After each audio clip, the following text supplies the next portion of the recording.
caro Ernest? Pô, tu sabe que eu fico feliz, assim, que tudo que a gente está falando do Grêmio agora no início do programa, se a gente botar pro lado do Inter, é totalmente ao contrário, né?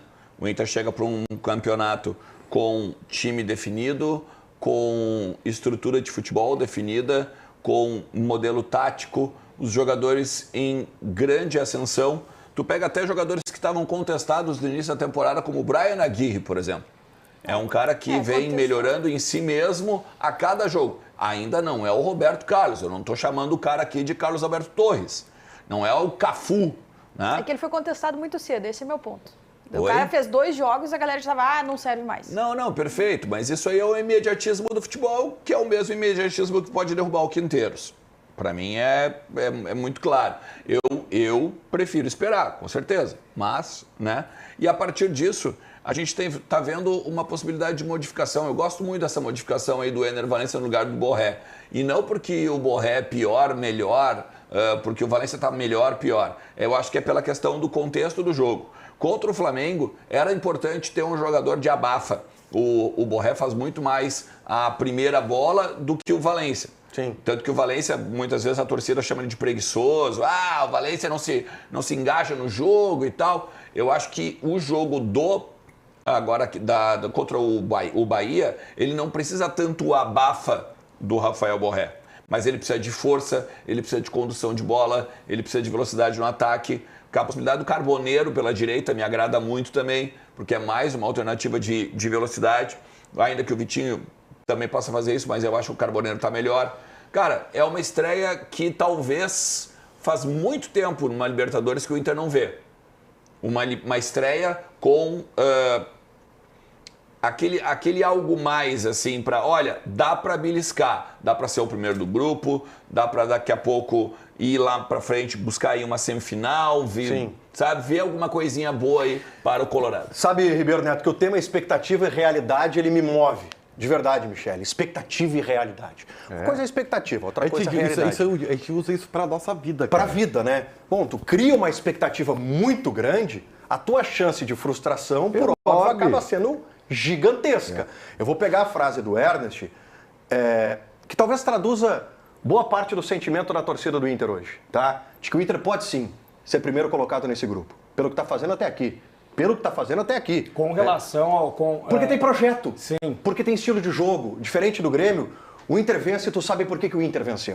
E mesmo quando o Inter não vence, tu sabe que tem um estilo, tem um projeto, tem uma filosofia. Sim. Nesse aspecto, Ribeiro Neto, tu recomendaria essa expectativa no alto para a torcida do Inter na Libertadores? Eu acabei de pedir ao torcedor do Grêmio que a expectativa dele não exista. Perfeito. Ou seja, zero expectativa. Baixa a expectativa no caso do Grêmio e mantém uma certa esperança. No caso do Grêmio é nula.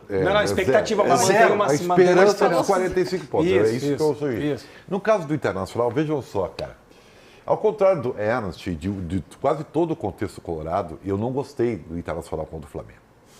Eu acho que o Inter podia mais. Tá? O Roger está sendo elogiado porque leu o jogo, porque respeitou talvez a qualidade do Flamengo no Maracanã.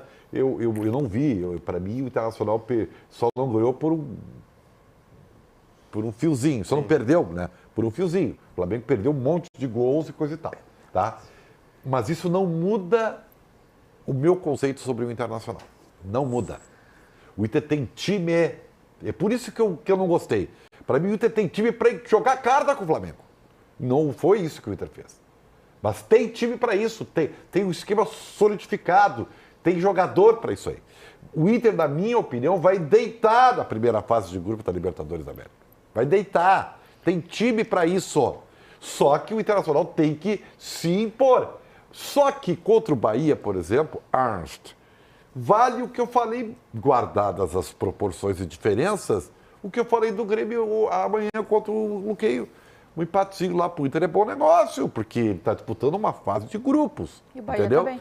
E o Bahia, que é um time que, eu não sei, o Bahia é um eletrocardiograma, tu entendeu? Vai lá em Salvador, ele tenta se impor. O empate é bom resultado. Empate, resultado. Agora, em termos de desempenho, o Internacional não pode ser o que for contra o Flamengo. O Inter tem que se impor, tem bola para isso. É muito mais time que o Bahia. É isso que eu quero dizer. Aí, a expectativa pode ser alta. Só que como não dá para ser uma coisa de 180 graus, o Inter vem de um processo onde ele está se reerguendo emocionalmente, né? Depois de anos e anos e anos, né, do time da Primavera, da roda de Sansara e coisa e tal, o Inter ganhou o Campeonato Gaúcho. Está com a estima elevada, entendeu? Então, eu reconheço que não dá, sabe, para tu te atirar no poço e querer beber toda a água que está lá dentro. Beleza, né? Agora, que tem potencial para isso, para muito mais, é o que eu acho. Que é o campeão baiano. É o Bahia? Bahia. Tá. Não sei se eu consegui Não, para mim ficou claro. Para mim ficou claro. Michele. Cara, eu acho que o Inter, ele tá num momento muito bom. É algo raro nesse estágio da temporada. Nos últimos anos, geralmente a gente via um Inter em crise, todos os jogadores sendo questionados, o trabalho do técnico também sendo muito questionado, porque a gente sabe como o futebol funciona. Perdi o Gauchão, não chegava na final do Gauchão, tudo era questionado, planejamento de milhões em centavos do Campeonato Gaúcho. Para esse ano é diferente. Eu só fico pensando muito no que o Inter pode ter dificuldade ao longo da temporada, porque ela vai acontecer.